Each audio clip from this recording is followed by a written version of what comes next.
dulu juga sering kambuh teman-teman, karena nggak tahu saya itu makan kangkung. Nah, sedangkan kangkung itu susah dicerna ya, soalnya kan belum tahu ilmunya lah pas awal-awal sakit. Jadi oh ternyata makanan itu sangat berperan penting untuk kesembuhan sakit ini. Itu saya belajar terus teman-teman. Nah nanti kalau bengkak gimana, nah itu hanya anxiety teman-teman. Dan anxiety itu nggak bakalan terjadi teman-teman, 99% itu nggak bakalan terjadi. Ya kan karena dulu belum paham. Soalnya asam lambung itu kalau perubahan suhu itu langsung kambuh teman-teman. Solusinya apa teman-teman? Solusinya itu kita ngemil, minum air hangat, agar lambung itu ada yang diolah ya. Soalnya kalau kita suhu turun ya teman-teman, suhu itu berubah jadi dingin. Kalau kita tidak makan itu asam lambung akan meningkat. Asam lambung akan meningkat dan kita itu mempunyai luka ya, iritasi ya di lambung. Sedangkan kalau kita nggak makan ya otomatis naik teman-teman asam lambung dan mengenai luka tersebut ya. Dan kita jadi muncullah itu sensasi-sensasi yang nggak karu-karuannya.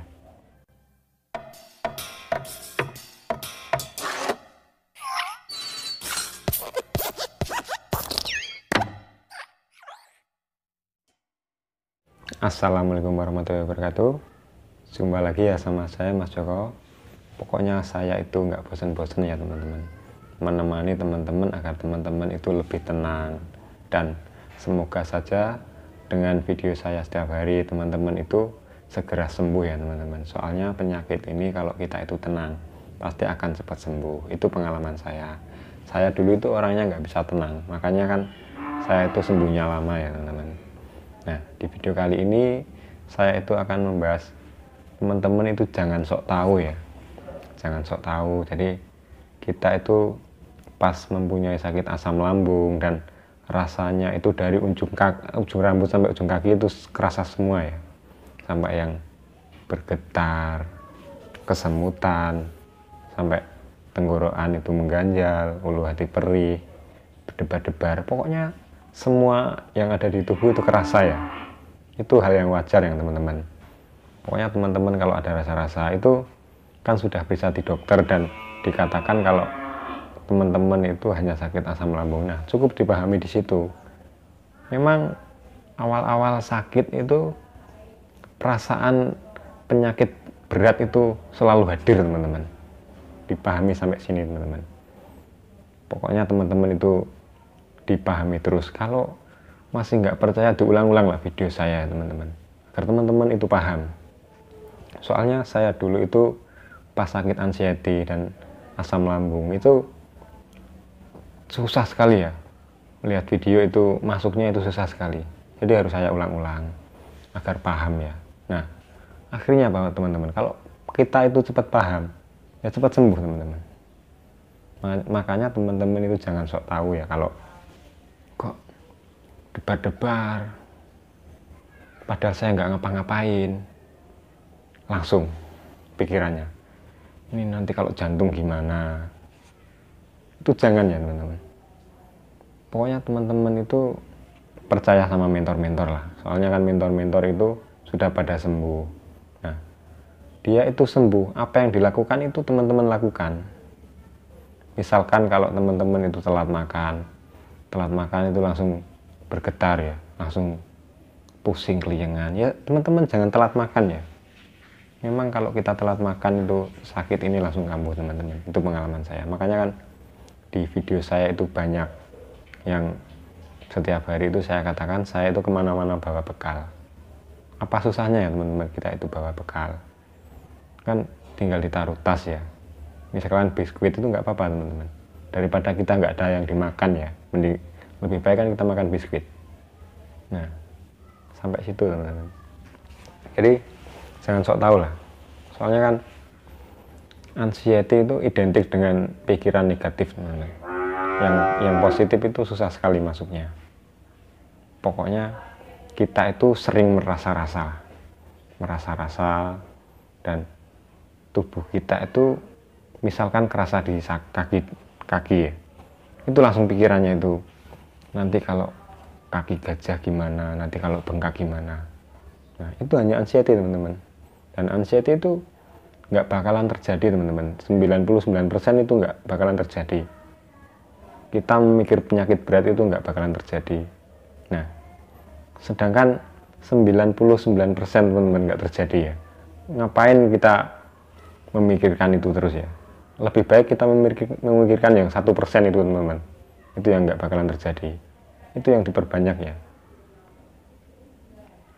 Mudah-mudahan paham ya teman-teman. Soalnya saya itu dulu lama sembuhnya karena dibilangin dokter itu nggak percaya ya. Bahkan sampai cek jantung. Pokoknya penyakit dalam semua itu saya cek semua teman-teman.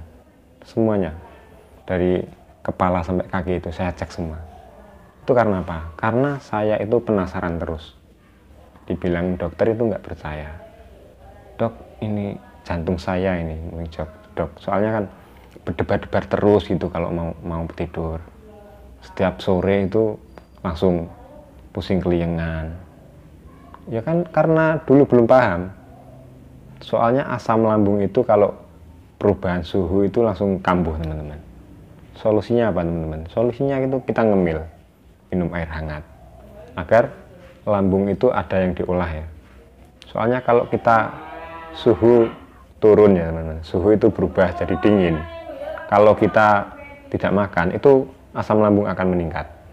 Asam lambung akan meningkat dan kita itu mempunyai luka ya, iritasi ya di lambung. Sedangkan kalau kita nggak makan ya otomatis naik teman-teman asam lambung dan mengenai luka tersebut ya, dan kita jadi muncul lah itu sensasi-sensasi yang nggak karu-karuannya. Makanya teman-teman itu lebih baik kita ngemil atau minum air hangat kalau mau sore ya. Itu sih pengalaman saya dulu. Jadi nggak usah ya langsung kok saya kok tiba-tiba kok kembung, kok tiba-tiba nyeri. Nggak usah dipikiran ke sana teman-teman, langsung makan, langsung minum. Lihat teman-teman, saya itu prihatin ya sama teman-teman yang baru kena itu, tanya terus teman-teman. Nah, kasihan ya, ini sama seperti saya dulu. Saya dulu juga setiap hari itu ngechat terus sama Om Buk, itu setiap hari ya teman-teman. Akhirnya kan pengen ketawa sendiri ya. Oh ternyata dulu saya seperti ini. Itu sampai sekarang itu ya ada hikmahnya lah saya sembuh dari penyakit ini ya. Lebih punya banyak teman. Nah, saya itu lebih punya banyak teman sekarang teman-teman. Soalnya kan sering share ya. Walaupun saya kadang kewalahan teman-teman kalau balas di WA itu. Soalnya banyak sekali. Jadi saya itu bukannya nggak mau balas teman-teman, tapi saya itu kewalahan ya. Soalnya kan saya kan cuma satu orang. Sedangkan yang WA itu banyak teman-teman. Nah, jadi kalau teman-teman itu pengen cepat dibalas itu di komentar teman-teman. Kalau di komentar itu pasti saya baca. Kalau di WA itu banyak yang masuk teman-teman. Gitu ya. Oke ya teman-teman, kembali lagi teman-teman. Pokoknya teman-teman jangan sok tahu kalau teman-teman itu penyakit berat. Itu nggak bakalan terjadi. Kalau teman-teman kepengen cepat sembuh, ya jaga 3P teman-teman. Pola makan harus benar. Gitu ya. Pokoknya teman-teman kalau masih ada sensasi-sensasi itu jangan makan pantangan dulu lah.